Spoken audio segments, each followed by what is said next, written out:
Welcome to Bear Insider, Ultimate Insider Podcast. I am Mike Pulaski, Cal Hall of Fame quarterback, radio analyst, 11-year pro, and I am geeked. It is game week. It is time to get it on. And if you haven't been missing college football with fans in the stands, well, I don't know why you're listening to this podcast, but I know we all have.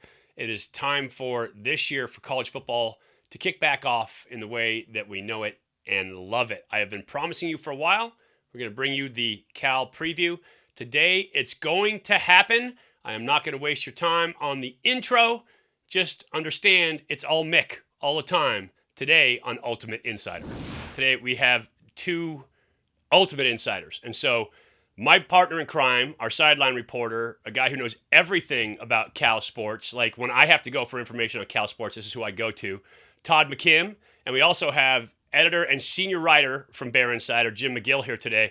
We're going to break down the Bears as we promised we would be doing. We go fully in depth, going to keep it tight, going to have some arguments, going to talk football, and predict what Cal's going to be doing this year. Guys, welcome to the Ultimate Insider. Great to be here. Thanks. Good to see you, Mike. I'm going to start with you, Todd, right? We've been calling games for a long time together. Tell me, in terms of Bear teams of the past, where do you think this team stands? Obviously, we haven't seen them play yet. But in terms of depth and talent and everything coming in, where do you think this team stands? Well, I think the depth is kind of the early Tedford years. He had great success because he had a lot of depth. Size-wise, I mean, this is like one of the bigger teams I've seen, particularly with the younger players on the roster. I mean, the last 2 years, they've really beefed up this roster in the offensive lines, defensive lines. You know, even in the secondary, you look at some of the bigger corners they've been able to recruit as well.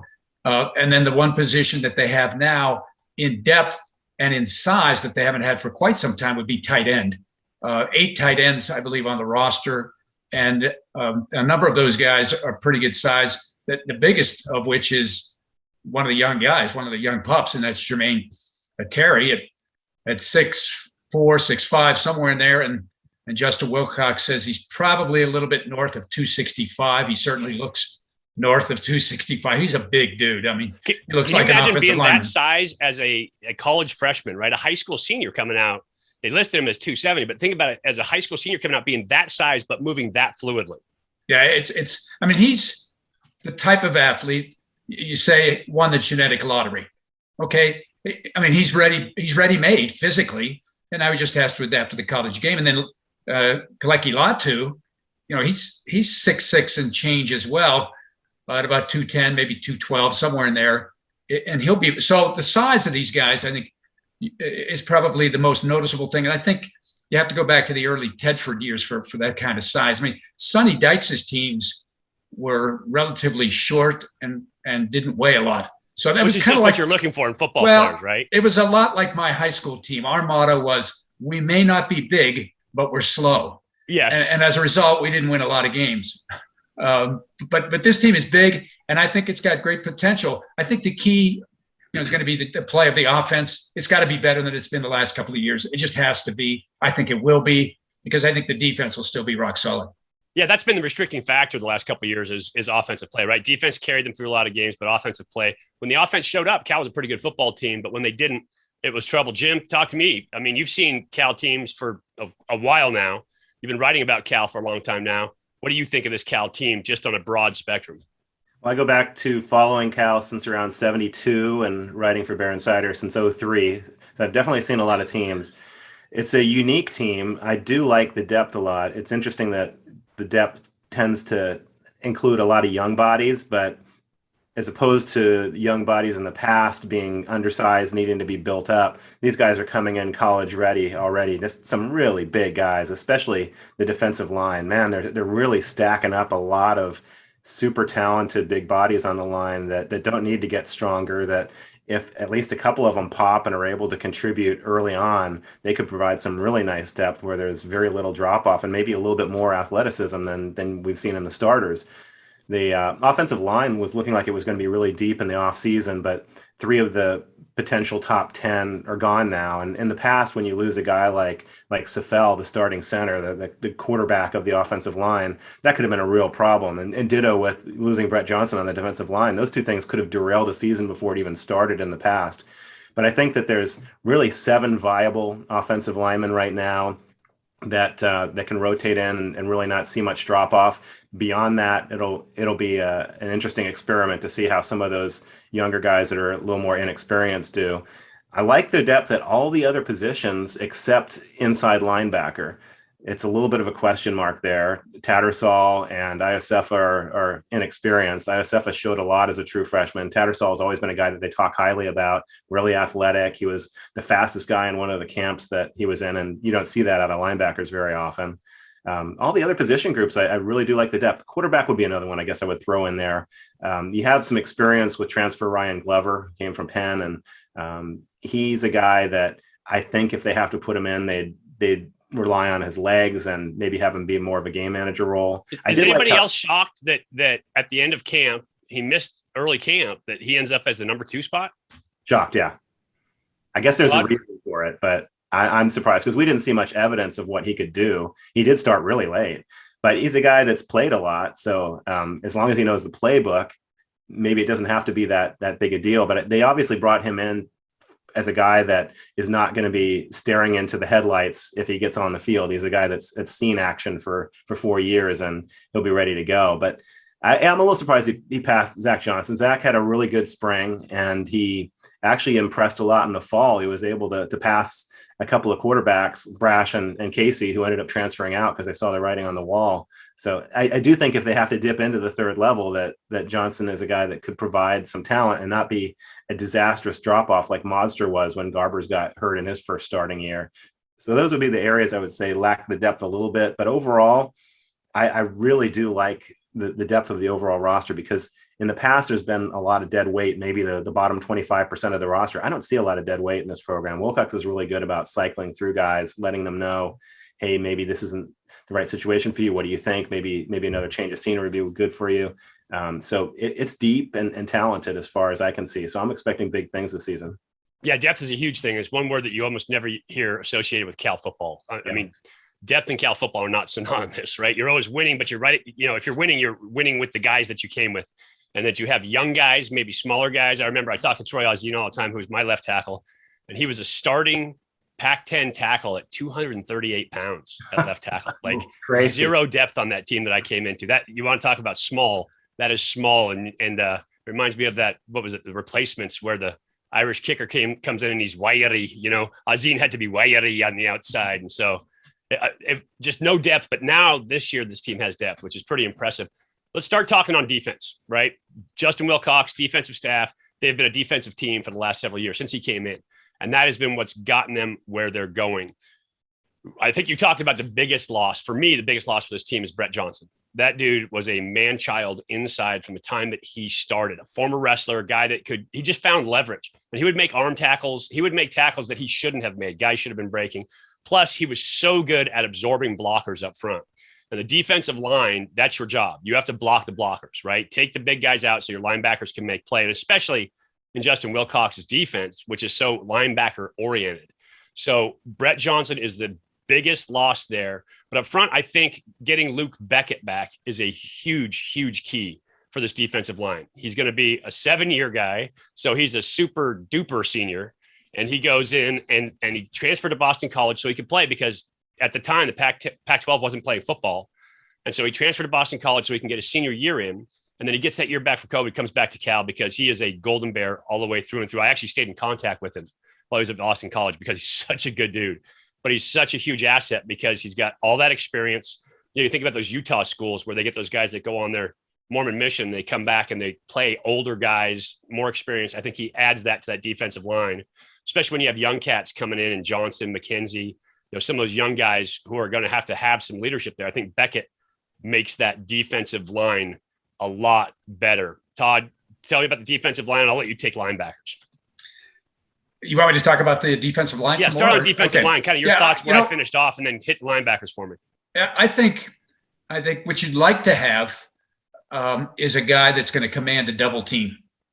And believe it or not, I think a guy that might command a double team might be Stanley McKenzie. I think he's going to be terrific for them. And Luke Beckett, I mean, they're going to be solid. The depth is there. A lot of them young guys like Keely Calhoun.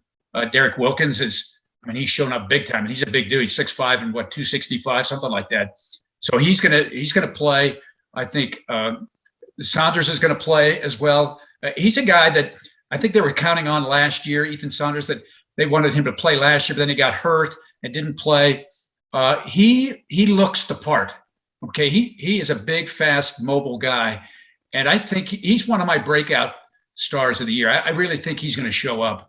But I think Stanley McKenzie and hopefully Ricky Correa will be able to stay healthy. He's trimmed himself down a little bit. He can actually get on a scale these days, and about 350, 355. They're bigger at nose tackle than they have been. I can't remember. A lot of guys, I guess Palmer probably fit that category, but these guys are big people that can run. So I like the defensive line. And the question is, can one of those guys be the guy that commands the double team? And that's why I like Stanley McKenzie, because I think he's got a lot of the characteristics in the middle where you better pay attention to him. He's going to get some push in the interior. Right. And if you command that double team, what you do is you take away counter, you take away power, right? All those down blocks where you're bringing tugs, you're bringing, guards and centers together to kind of push that gap scheme running game. If you can command those double teams in that gap scheme running game or in the zone with the duo play, then all of a sudden you've created real problems for offenses because they can't run the football. So take me to linebackers now. Well, the outside on defensive line, I'm going to cut you off. We keep not mentioning J.H. Tevis, who's a guy who's got experience, who's been there, right? He's a guy who's been really good. He's a starter going into the season, so I don't want to leave him out. He's a guy that helps, that is solid up front, right, that brings depth. Yeah, and Jaden Roberts too. And Jaden Roberts is another guy, Roberts, 70, 75. He's going to have a big role as well. Linebackers, the outside linebackers, Coach Wilcox was saying the other day that he felt not only was that position loaded with talent, but it probably had the best depth of any position on the squad, quality depth. You're looking at Cam Good, all-star candidate, right? Potential NFL guy. Phenomenal, yeah. Coy Dang, who's Mr. Gadget with the long arms, moves from inside to the outside, where he's probably better suited rather than taking guys straight on. He can use his length, his athleticism. Hopefully, he knocks down some passes as well. I think he's better suited at outside line. Those two guys, I mean, they're as good as we have in the league at those two positions when you put them together. Then it's the inside, like Jim was mentioning. You've got some young guys. Tattersall, of course, had the concussion a couple of years ago. But he that was a big one. That was scary. Yeah, I remember that one. That was really scary. I mean, you got ear hold, and that was an ugly situation. They had to cart him off the field. Iasefa, highly recruited. Jim knows more about recruiting than I do, but Iasefa was a guy that a lot of big time programs wanted. Kid from Hawaii, but behind him, you got some unknown factors. So that's probably the one area where there's a little concern defensively, depth-wise, is the inside linebacker position. But outside, you got Orrin Patu. His dad played with Justin Wilcox and Peter Sermon at Oregon. Pass rusher, long, lean, good speed, good hand movement. So I think they're well fortified at the outside spots. And his dad was also a superstar in the Arena Football League and ended up playing for my former head coach, Mike Daly. He won some championships up in Colorado. Fantastic dude. I got to see him a couple times at the Sacramento State camp this year and at Cal's camp. Talked to him. Just a fantastic football heritage in that family too for Patu. So really good. Jim, you do know a lot more about recruiting. You and I have talked about this. Like I'm cool with recruiting, but I want to see what they do when they hit the field, right? I've seen guys that are super 5-star guys come in and never quite get it done. I want to see what they do when they hit the field. Talk to us about some of the younger guys, that linebacker position that you've seen come through. Well, it's interesting because some of the depth at linebacker are guys that weren't recruited for linebacker. Their position that they are right now, I should say. Trey Pastor is a guy that has been flashing a lot, and he's second team inside linebacker right now. He's beefed up to 225, probably pushing 230, and he brings a lot of athleticism to the role. He's doing really well. He came in as a highly touted safety. Miles Jernigan is a guy that was a good edge rusher at outside linebacker, and they moved him to inside. So he's providing some depth and athleticism there. It'll be a matter of how fast he picks up the playbook, I think. He's probably still a little bit light. He came in super light. He's gained some good weight. He still needs probably a little bit more. And Nate Rachena is a guy that was all everything at Monte Vista. He played DB, he played receiver, he played tight end, he played some linebacker. They moved him up to inside linebacker, and he flashed immediately. He came in as a gray shirt in the spring, and he made some good plays right away in the spring, and he's showed out all fall camp too. So he's a guy that I think if he sees the field, he's going to bring some nice athleticism to the position too. Still a little bit light, but talented. I actually coached Rachena when he was a freshman at Monte Vista a little bit. Oh, wow. He played with my son on that team, and so I would go and help out and coach that team a little bit. And he was Did he dominate? A1. He came in. They're like JV. He never even played freshman football, JV, and then he did absolutely everything. So I got to watch his career at Monte Vista. Great kid, great family, fantastic football player. He knows both sides of the ball, and I just think that's such an asset for a kid. That when they come in, they've played offense like a lot and understand offense. And he played for Craig Bergman, who is a fantastic high school coach who's now retired. But he understood that system and then ended up playing for Matt Russey, another Cal guy. And so, and had a lot of good coaching. Thomas Deku coached him when he was there, right? David Wilkerson, former Cal linebacker, coached him a little bit while he was there. So he's had some really good coaching in high school too. That kid's going to be a football player. So let's move on to defensive back. Now we're talking about guys. Cal has had a history of fantastic defensive backs in the Justin Wilcox era, right? They've had a team that kind of stayed together for the majority of it. Last year being the scrimmage season, they broke up a little bit. So we're not going to count that one. But let's talk about the guys that we've got coming back this year, Todd. Josh Drayden takes the redshirt year, super team player. Like you and I talked about this when it happened. And this kid is selfless to be able to just say in my senior year, I'm going to take that redshirt year and sit it out one more year to get, a shot, get a look. That's pretty selfless, I think. And it's not egocentric. You got Elijah Hicks coming back.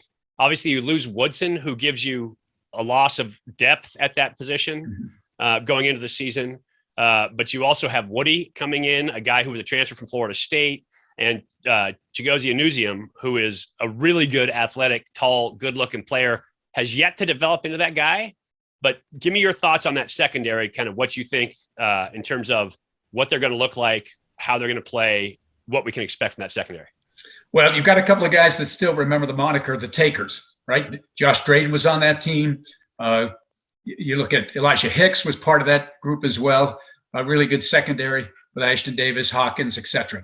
So I think when you look at the first four, they've played a lot of football, or enough football that we know a little bit about them. Anuzium at one corner, Josh Drayden at the other corner. You mentioned his unselfishness. 2 years ago, he could have finished his career out, okay? And he decided, and they decided that, you know what, we're kind of in a good position with Cam Bynum and Hicks at the corners. So you're not going to get maybe as much playing time as you would like. And he said, you know what, I'm fine, I'll come back. Last year was to have been his final year, but COVID took care of that. So he's a proven performer. He likes to hit. I like him a lot. He's a great kid. Hicks, former Notre Dame commit, then committed to Cal and stuck through that commitment when Sonny Dykes left before Josh was hired. So he's a proven commodity as well. They've moved him to safety from corner, so he can cover. Daniel Scott has picked up playing time as the years have gone on. I like him. He sat out a little bit of the early part of fall camp this year. And the other guy is Colin Gamble, a corner. He could play nickel as well. He and Drayden kind of share the same responsibilities in some regards. So I think those five are solid. And then you've got Woody, the transfer from Florida State, as you mentioned. He's had a good camp as well as along with Miles Williams. So I think they feel really good about six. And then you get into, as Jim talks about, the young guys haven't been on the field. Hearns from De La Salle he's shown flashes in camp. He's going to be a really good player once he gets a little more physical. He's a little undersized right now. So I think they've recruited pretty well there. And it's a matter of staying healthy. In this league, you've got to have probably 7 or 8 guys that can play, because you're going to play nickel a lot, in the teams that we see in our league. So I think they feel pretty good about the starting quintet, the starting 5, and maybe 2 more. And then can we see is there a number 8 and number 9 guy if somebody goes down? Well, and you make a great point, because we talked about linebackers and depth at linebacker, but you in the Pac-12, you're going to be playing nickel 70% of the time, at least. And so when you have the linebackers that you have, young linebackers, you're going to be able to swap out that middle guy, because Coindang also has some history as a middle linebacker, right? So now you can keep Coindang on the field, you can keep Cam Good on the field, and you can go with the single middle linebacker, play that nickel scheme behind him, and move guys around. And so you become multiple on defense because of the talent you have at that linebacker position. But you have to have, like you said, at least 7 cats in that secondary who can cover conceivably. As a quarterback, I used to call it looking for the fish, right? You always try to find the fish.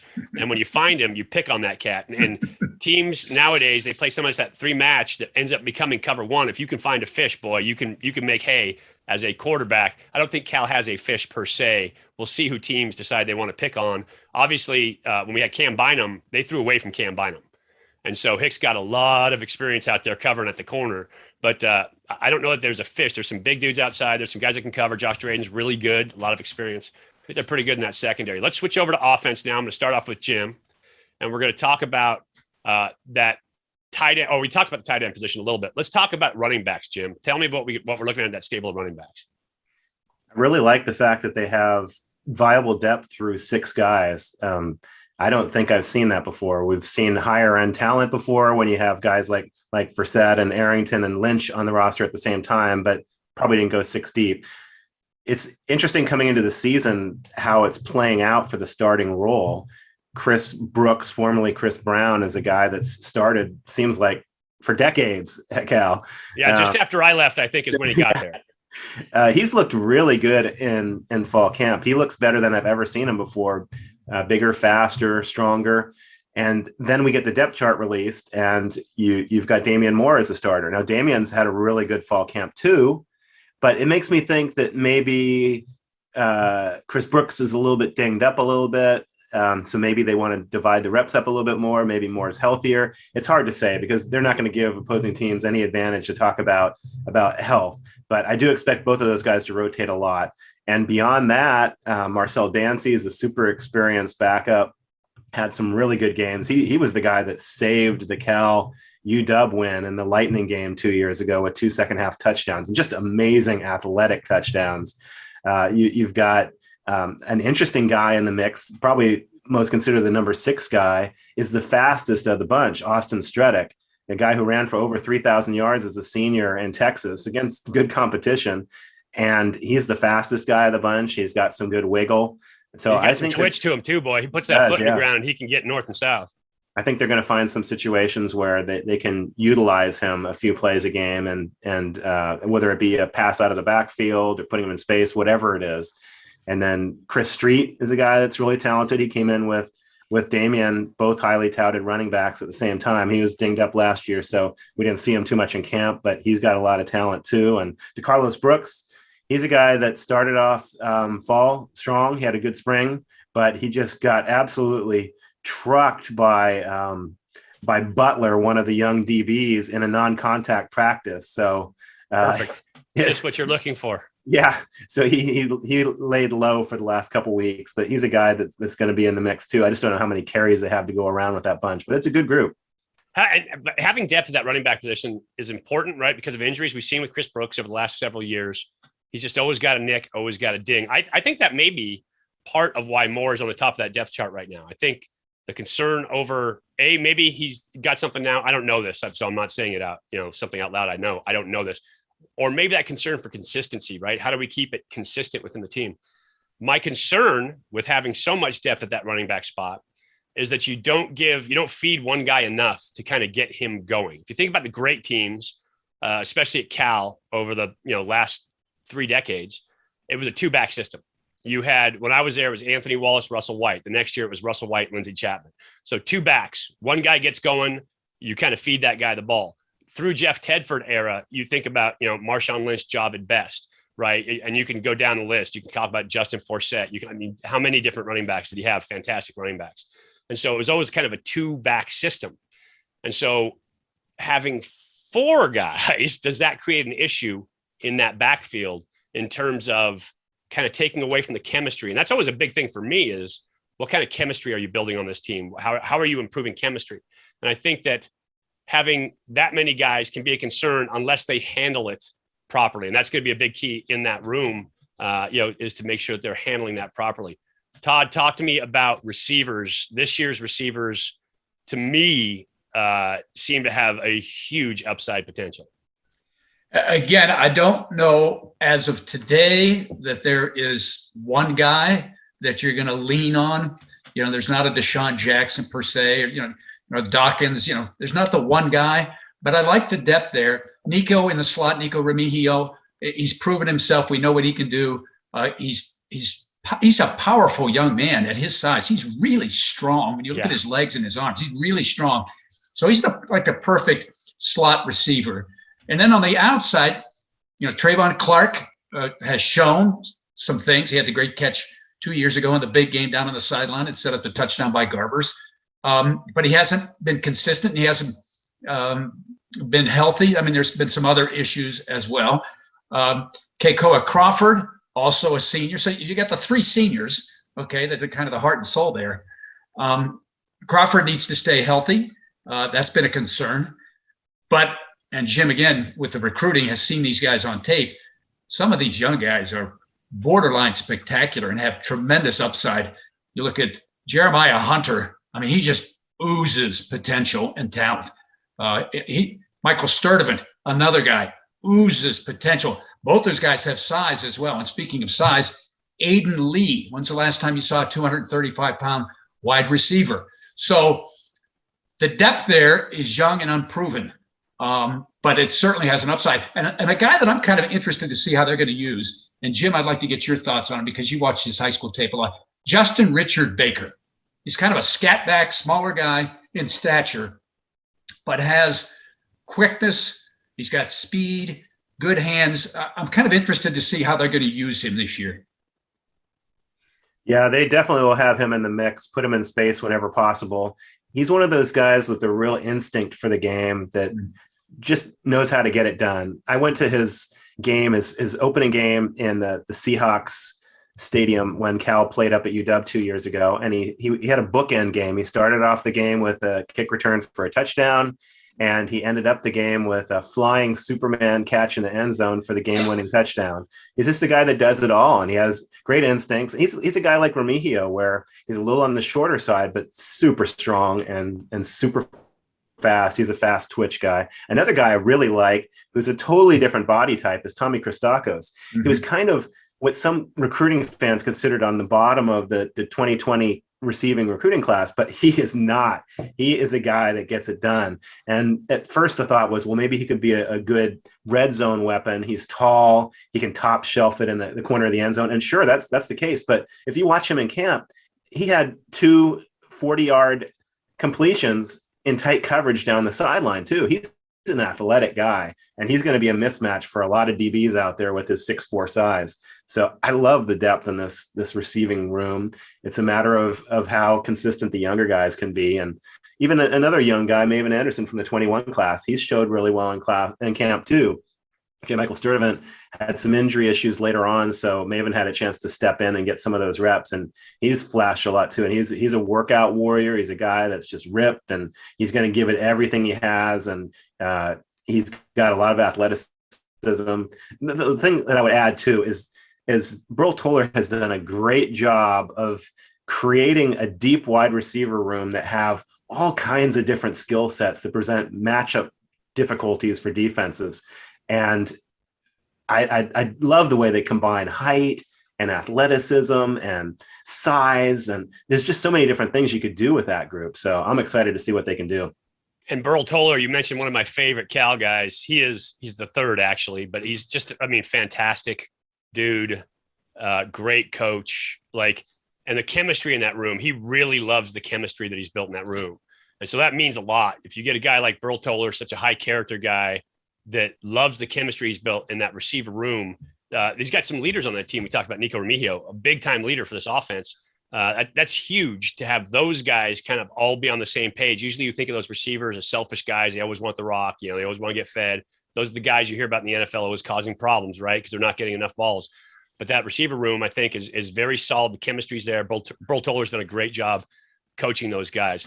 Let's get to the offensive line, right? This is where everything centers around, for me, in football, is the offensive line. You have to have the big guys up front. We talked early about the injury issue. Mike Safell, retired out, medical retirement out. And so you lose him. You lose Mello. It's another guy, General Williams, another guy, and General Williams has been slated to be a starter for years now. And it just never quite turned out for him the way that he had hoped it would. So you end up with 5 new guys. You talked to Coach yesterday, he's think they're really happy with the top 7 guys there. If you can have 7 guys in an offensive line that you feel very consistent with, very good about, then you're in good shape. Let's talk through that offensive line, kind of strengths and weaknesses. I'm going to start with strength, left tackle, Hollywood Will Craig. I call him that because I came to a Cal camp this summer. He was wearing the aviator sunglasses, wearing the sleeveless T-shirt, but he looked absolutely jacked. Like he was body by Brian Johnson. You know, they brought in a new strength and conditioning coach this year, and Brian Johnson, just fantastic. Had him on the podcast talking about, you know, building a program and building that character, the chemistry on a team, the accountability. Will Craig has obviously become accountable, been a guy who has put the work in the offseason. He looks fantastic. And I think this whole O-line group as a whole has gotten bigger, stronger, faster in the offseason. Will Craig's going to be a fantastic left tackle, athletic, strong, big, very good, skilled footwork. So I think he's a great guy to start with at left tackle. Todd, take me through offensive line and kind of the guys that you like up there. Well, I'm going to add, I think Will Craig is the one irreplaceable part as well. Yes. I think he's talented. I don't know that they have anybody else on the roster that's got his talent level that can play left tackle. Right. So I think he's the most important guy. He's the guy that has to stay healthy. All the other guys are interchangeable to some extent, I think. Cindric can play, guard or center. Has gotten a lot of snaps at center. Del Toso, I think he's played every position on the offensive line multiple times. So he's probably like he's been here forever as well, right? Del Toso, he has transfer, yes. But it feels like he has been here since like 1964, playing for the Bears. I've been calling his name for so many years now. And while we're talking about offensive line, congratulations to Jay Curran for making a 53-man roster with the Seahawks as well. So want to get that in. And he and Del Toso are like bosom buddies. So that versatility exists in the middle. Ben Coleman is an intriguing young player to me because, in my estimation, he is the prototypical future offensive lineman for the Bears in that he is a big dude. He is vocal. Even though he's a young guy, he might be the ringleader vocally with that group, according to a couple of the players on the roster. He's got the versatility. He can move out to tackle. He can play on the interior, and I think he's big, he's mobile, he's agile, and I believe he's got a little hostile in him too, which is exactly what you're looking for. So I think that 5 is probably good. And McCade is another guy that's nasty. I mean, when he first came in, he would hit you. It might not be the right guy in the scheme, but he would hit you, and he enjoys that contact. And so I think that starting group is pretty good. Some of the young guys will have to see how they shake out, but some of the young guys also got thrown into the fire last year. When you think of the Oregon State game and then even the Stanford game, and I thought performed admirably when they got the opportunity. So I think they've got 7 for sure, maybe 8. We'll see if Swinney can come along, how he'll develop. Johnson is another big guy. I mean, the size of this offensive line, Jim, when you look at the guys they brought in recently, they're all 6'5", 6'6", 6'7". They got a commitment from a guy that's 6'8". They have really gone out of their way to get bigger bodies that have some agility as well. Yeah, they've done a good job with taller that. Quarterbacks. That's the problem. Like you get those 6'8" cats up there. It's hard to see over that line. You're trying to look downfield. That makes it tough. The guys that I would look to for depth are Braden Rome, who is a guy that I don't know if it's Rome or Romey. I hear it pronounced both ways by the coaches. He's a guy that's probably talented enough to start at one of the tackle positions. And then Brian Driscoll is a guy that did step in. Todd was mentioning some of the young guys stepping in, and he's a guy that many thought would start at center. But Ben Coleman has been so good this camp that they have to get him in the starting rotation. So he's in at left guard, and they move Cindric over to center to start the season. If there's an injury to Craig, Coleman did really well at left tackle during camp, and I think they feel comfortable switching him over there, bringing Cindric back to left guard and putting Driscoll in at center. So they've got some position flexibility there. The question I think is beyond those 7. Is Everett Johnson ready yet? He's had a couple years in the program. He's gotten bigger and stronger. Swinney is a guy that came in the spring, and he's big. He plays multiple positions, so maybe he's going to be ready to kick in a little bit. So there's some good long-term depth, short-term really 2 or 3 behind the starters. And like you said, Driscoll filled in last year. He played well last year. It's funny when you listen to Angus McClure, offensive line coach, talk about the offensive line. You can hear, right? You have to listen for that subtext in his voice. He really likes Cindric. He talks about him in terms of the way he plays the game, how smart he is, how hard he works, right? I think Cindo is the feel-good guy on that offensive line that has just continued to earn respect and playing time. I talk about it.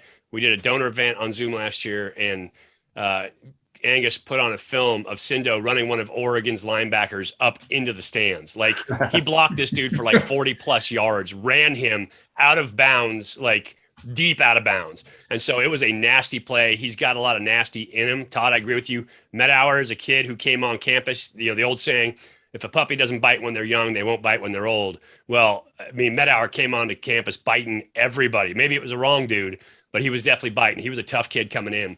And so brings that Texas mentality. If they can center him down and get his technical play correct. He's been a head-heavy guy. He'll miss blocks because of his technique. If they get him technically correct, he can be a really good football player at that guard spot.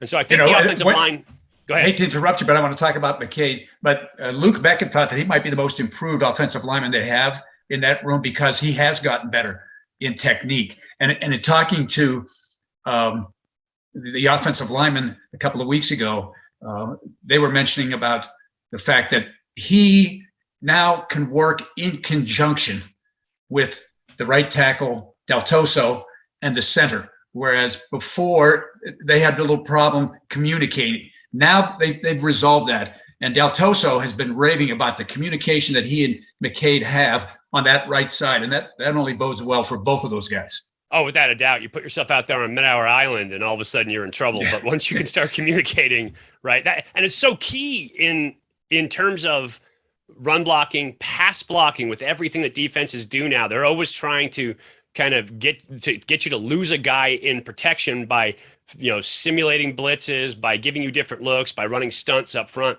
If you can't communicate, pass that stuff off, you get yourself in trouble. And so if he's doing that now, if he is up to the task of doing that stuff, he's always been physically good enough. But the mental part of the game, the technical part of the game is what's needed to come along for him. That'll be a huge bonus for that offensive line. All right, we're going to finish at the position, right? The quarterback position.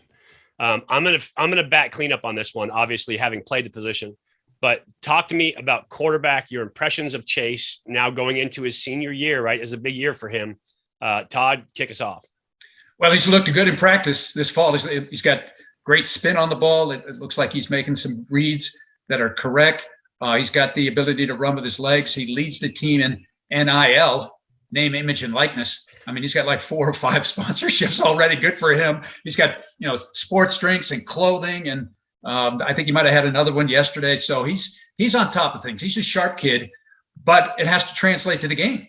And that's where he has been inconsistent. We have seen flashes of brilliance. I mean, that game at Ole Miss, it was just brilliant. And you thought, well, here he goes. And then, of course, Arizona State rolls around, he gets hurt, and it comes back and played really well at the end of the year in those last 3 games. So he showed in 2019 that he's capable of doing it. Last year, there were just a lot of things going on last year with the offensive line and not getting good practices, this, that, and the other. Ifs, ands, and buts can be, candies and nuts, but he's got to perform well because I think there's at least watching practice, a significant drop-off between him and everybody else. So he's got to stay healthy. And when he's been healthy, he's won games. And so as he goes, the team goes. And I think he's going to have a really good year. And I'm excited to watch him Saturday against Nevada. Jim, your thoughts? Yeah, I like Garbers too. He's taken a lot of heat from the fans because he had a rough year last year. But there were a lot of things at play there that I don't think people really acknowledge, maybe on the surface level. But he had some real challenges there. The offensive line wasn't there a lot of camp because of COVID protocol and during the 4-game season. And then when they were there, the defensive line wasn't there quite a bit, so they weren't able to block against anybody or have real practices.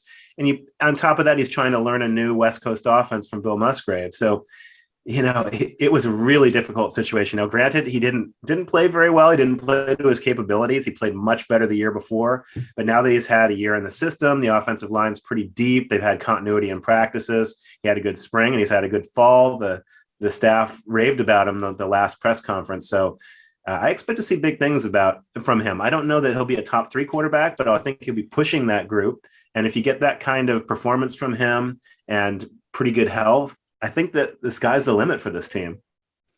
So I'll kind of close this off on the quarterback spot. Is as a quarterback, right? As a coach, as a guy who's around the game all the time, who studies game film, who does all of that. About 95% of the time, I know what the right read is. I know what the right kind of execution of the play is.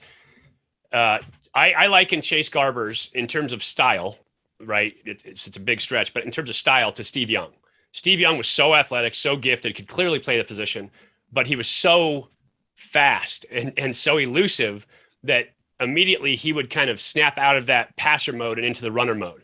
And it didn't allow him to play the position like he could really play it. Todd, you mentioned Ole Miss.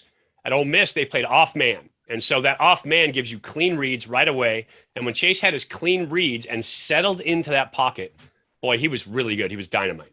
And so the trick for Chase this year is going to get into that settled in the pocket. He's had enough experience playing the position to make it happen. He's going to have to take some of the pressure off his own shoulders. I think Coach Musgrave will do that by calling a lot of run game, by giving him play action stuff. But if he takes some of that pressure off of him and make it more like a practice experience, you watch Chase in practice, boy, and he's lights out. I think if you make it like a practice experience for him and let him settle into that pocket, he's good, really good. He's still young. I mean, he's just a baby. I think about my career. I played till I was 31 years old. And so you watch these young college quarterbacks who can be really good. They're still really young. And so if Chase can settle into that mold, I think he can be a very, very effective quarterback in this offense. The last year doesn't count to me because Cal's whole team was never really together. They just had a new offense. If you look around the Pac-12, Washington, Oregon, Washington State, Cal all had new offensive coordinators last year. None of those offenses were very good, quite honestly. They all kind of sputtered because of the way that they had to install with Zoom in the offseason. None of those offenses were great. And so I think getting that extra year in the system, understanding it now, is going to help Chase a lot. I like him. I wish for his success. I tell him all the time, he has a chance of upsetting my record of winningest quarterback in the modern era. And so I hope he does that this year. As a Cal guy, I'm always team first. I want to see Cal win. But I think that if he settles in and plays from the pocket first, right? Make plays when you have to make plays. Don't make plays when you don't need to. Go through your progressions, make your reads, hit your passes, be efficient in the pocket. I think Chase has a really good chance of doing something special this year. Predictions for the season. Jim, I want to know your predictions in the Pac-12. What do you got for me? I am expecting 7-2 and pushing Oregon for the Pac-12 North title. Outstanding. Todd?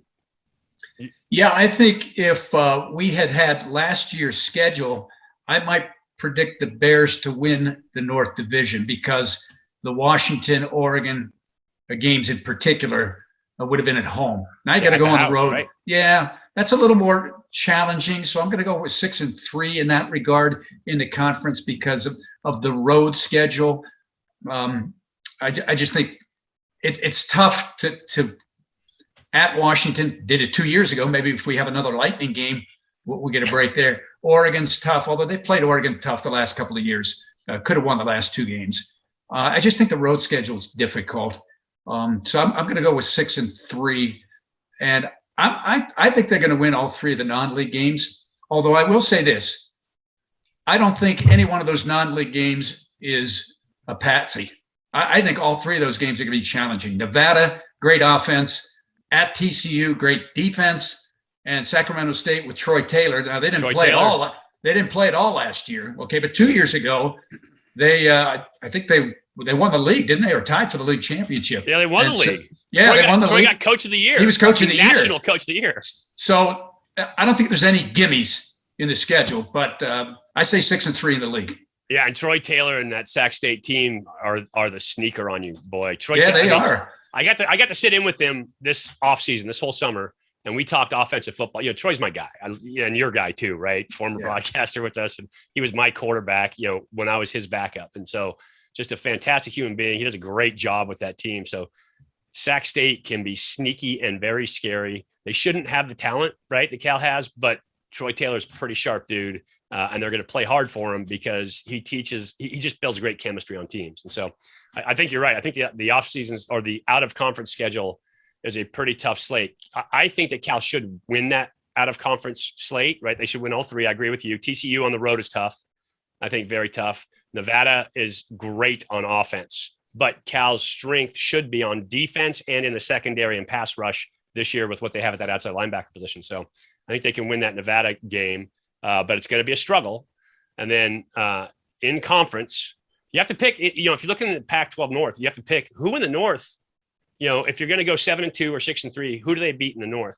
I think Washington is not, I think they're talented. Don't get me wrong. I think they're very talented. I just don't know that Jimmy Lake brings that same spark that Chris Peterson brought to that team. I just think they're different when I watch them on film than they were before. And again, you get a pandemic year, it's tough. But we'll see what Washington looks like. Oregon's going to be tough at their place. DeRuyter coming in as a defensive coordinator. Boy, he is really, really good. And he has a toolbox to work with up there of some fantastic athletes. So he's going to do some stuff on defense. And then, the big game, I think, is obviously always tough. You're going to play 5 tight ends at a time, at times against them, right? Some smash mouth football. And so that's a tough one. I'm going to go right in between you guys. I'm going to go 6-3, 7-2, somewhere in that range. I think if they knock off Washington, they go 7-2. Mm-hmm. I would agree with that. I think if they don't, it's a 6-3. And so that's a big one. I think they upset SC this year. I agree with you. Yeah, that's gonna be a big game. SC's gonna be favored. I think they upset SC this year. I think it's a big one. We saw UCLA play one game. We don't know exactly what they're about. They're playing Hawaii. They run the ball extremely well. They look like they played fast and hard. Chip Kelly's a good coach, but they have not been very good down there. As long as Dorian Thompson-Robinson is your quarterback, you give yourself a chance to lose. So I just think you just do. He look at how he played the opening game against Hawaii, right? He's got special talent, and he probably looks phenomenal in practice, but he gets in game and he panics, and he'll turn the ball over and he'll do silly things. And so I just think that I don't know that he finishes the season as their starter. Maybe he will, but I think Cal has a chance of doing a lot this year. I think a 9-win season is very possible for the Bears this year. We could have Garbers versus Garbers in that final game of the year, right? If you're convinced Dorian Thompson-Robinson might not last the season. Ethan started at Washington and he transferred to UCLA. So, and he got some playing time last week as well. And Chase Griffith looked good last year for him when he came in backup for UCLA. Probably should have beaten Oregon in Eugene. Should have beaten Oregon. They screwed that one up. They should have won that game. Yeah, that was a clock management issue, and that was a play calling issue at the end. It was bad. They should have won that game. I agree. Well, I appreciate you guys. I appreciate you guys coming on with me. First half. Sorry, Mike. Oh, no problem. Appreciate you guys coming on with me. It's always awesome talking Bears football. That is our kind of Cal Bear preview, and you are not going to get more insight unless you're talking directly with the coaches on this one, with the 3 of us on this call. I appreciate everybody watching. Appreciate you guys coming on, and I'm looking forward to the season this year. Go Bears. Go Bears. So that's a look at your Cal Bears 2021. Some predictions in there, and predictions are just that. We don't know what the future holds. Injuries have a lot to do with it. How fast some of the younger players come along has a lot to do with it. Injuries at other schools have a lot to do with it. Weather may have something to do with it. And so we're going to see how it turns out for the Bears this year. High hopes, as always, in Berkeley, in Memorial Stadium. We always have high hopes for our Bears. We wish them the best. We're looking forward to a great season. I know I am looking forward to calling this season, 2021, just kind of refreshing my soul from what happened last season. I know we're all looking forward to getting back in the stadium. And, of course, working with Todd, McKim, and Jim. Appreciate them coming on. They are great. Todd is an awesome partner. We have so much fun on the roads. We're going to have to let you inside the radio booth at some time this year, because working with Joe Starkey, who's a legend, one of my favorite people on earth, and Todd and I just have a great time every broadcast. It has been great for you guys to join me here today. I really appreciate you listening to these. Reach out. Leave us comments. I'll respond to some of the comments down below. Make sure that you are that you're part of this process, right? We'd love to know what you'd like to know about Cal football. I would love to give it to you. Also, if you want more nitty-gritty, like into football, X's and O's, you can always check out my YouTube channel, which is Elite Athletes TV. I do the quarterback stuff there. We talk about coverage and scheme and all kinds of stuff about football that's a little too granular to get onto the Ultimate Insider podcast. But if you love football, if you want to really learn the game, remember, Elite Athletes TV, you can get me here on YouTube.